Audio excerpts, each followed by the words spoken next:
নমস্কার বন্ধুরা, ঘরোয়া রান্না বাই চৈতালিতে সবাইকে স্বাগত জানাই। সবাই কেমন আছেন? আশা করছি ভালো আছেন। আমিও ভালো আছি।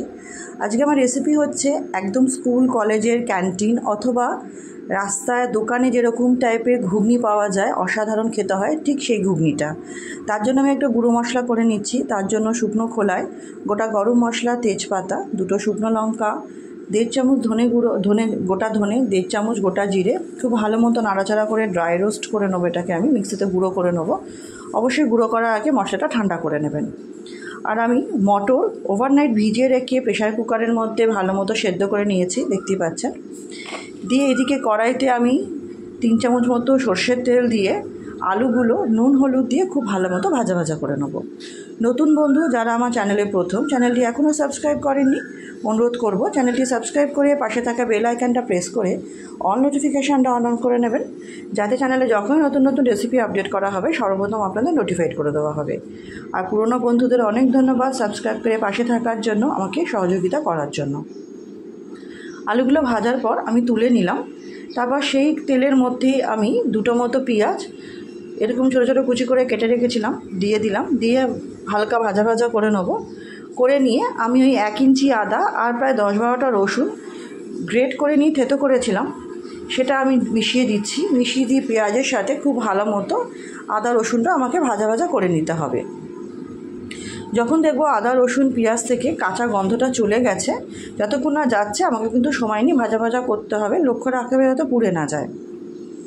ভাজা ভাজা করার পর আমি একটা টমেটো ডুমু করে কেটে রেখেছিলাম, সেটা আমি ডুমু করে কাটেছিলাম সেটা আমি এর মধ্যে দিয়ে দিচ্ছি।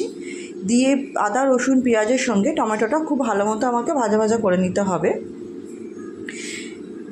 এই রেসিপিটা অনুরোধ করব স্কিপ না করে প্রথম থেকে শেষ অবধি দেখার। ভাজা ভাজা করে নেওয়ার পর এর মধ্যে আমি কিছু গুঁড়ো মশলা দিয়ে দেবো। তার জন্য স্বাদ অনুযায়ী নুন, 1/2 চামচ হলুদ গুঁড়ো, 1 চামচ কাশ্মীরি লঙ্কার গুঁড়ো, 1/2 চামচ জিরে গুঁড়ো, 1/2 চামচ ধনে গুঁড়ো দিয়ে একটু নাড়াচাড়া করব। অবশ্যই যাতে মশলাটা পুড়ে না যায়, এর মধ্যে সামান্য একটু জল দিয়ে দেবো। জল দিয়ে মশলাটা খুব ভালো মতো আমাকে নাড়াচাড়া করিয়ে নিয়ে কষিয়ে নিতে হবে। যতক্ষণ না তেল বার হতে শুরু করবে মশলাটাকে আমাকে কষাতে হবে খুব ভালো মতো। যখন দেখবো মশলা থেকে তেল বার হতে শুরু হয়ে গেছে, পেঁয়াজগুলো যদি কিছু গোটা গোটা থাকে আমার মতো ভেঙে নেবেন। এর মধ্যে আমি আলুটা দিয়ে দিচ্ছি। আলুটা দিয়ে খুব ভালো মতো আলুর সাথে মশলাটা আমাকে কষিয়ে নিতে হবে।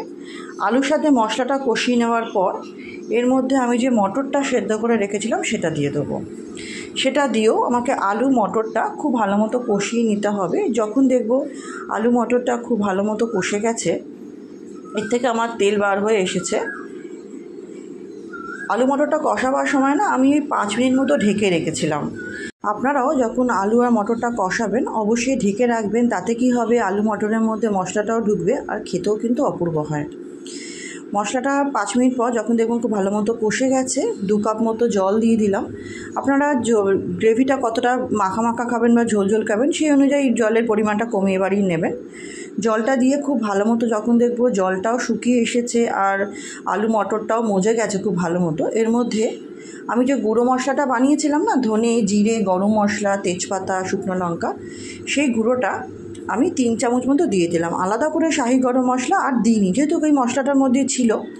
দিয়ে খুব ভালো মতো নাড়াচাড়া করে নিয়ে যখন দেখবো আরেকটু ভালো মতো ফুটে গেছে, এর মধ্যে আমি 1 মুঠো ধনেপাতা দিয়ে দেবো। ধনেপাতা দিয়ে বেশিক্ষণ নাড়াবার প্রয়োজন নেই। ধনেপাতা নিয়ে ওই 2 মিনিট 3 মিনিট মতো একটু ফুটতে দেবো। তারপরে একটু দেখে নেবো আলুটাও সেদ্ধ হয়েছে কি না। আলুটাও খুব ভালো মতো সেদ্ধ হয়ে গেছে। তারপরে আমি সমস্ত স্বাদকে ব্যালেন্স করতে দিয়ে দেবো চিনি। চিনিটা আপনারা পছন্দ না করলে গুড় দিতে পারেন, না হলে অ্যাভয়েডও করতে পারেন। দিয়ে একটা সার্ভিং বোলের মধ্যে এটাকে ঢেলে নিচ্ছি। এটা যেমন শুধু শুধু আপনারা খেতে পারবেন, আমি তো শুধু শুধুই খেয়েছি, সেটা লুচি পরোটার সাথেও কিন্তু অপূর্ব লাগে না, রাতে ডিনারে রুটির সাথে বা লুচির সাথে দারুণ লাগে। আর লাস্টে যেটা মোস্ট ইম্পর্টেন্ট, তেঁতুলের টক, সেটা আমি ছোটো হাতা 3 হাতা দিয়ে দিলাম। গার্নিশিংয়ের জন্য দিলাম ধনেপাতা, অল্প একটু পেঁয়াজ আর ঝুড়ি ভাজা দিয়ে গরম গরম সার্ভ করব। রেসিপিটা আশা করছি আপনাদের ভালো লাগবে। ভালো লাগলে অনুরোধ করব অবশ্যই ট্রাই করবেন একবার। কেমন লাগলো কমেন্ট সেকশানে জানাবেন। ভালো লাগলে একটা লাইক করে দেবেন। তাহলে চলুন আজকের মতো এখানেই শেষ করছি। নেক্সট দিন হাজির হব অন্য রেসিপির সাথে। সবাই খুব ভালো থাকবেন, সুস্থ থাকবেন, সাবধানে থাকবেন।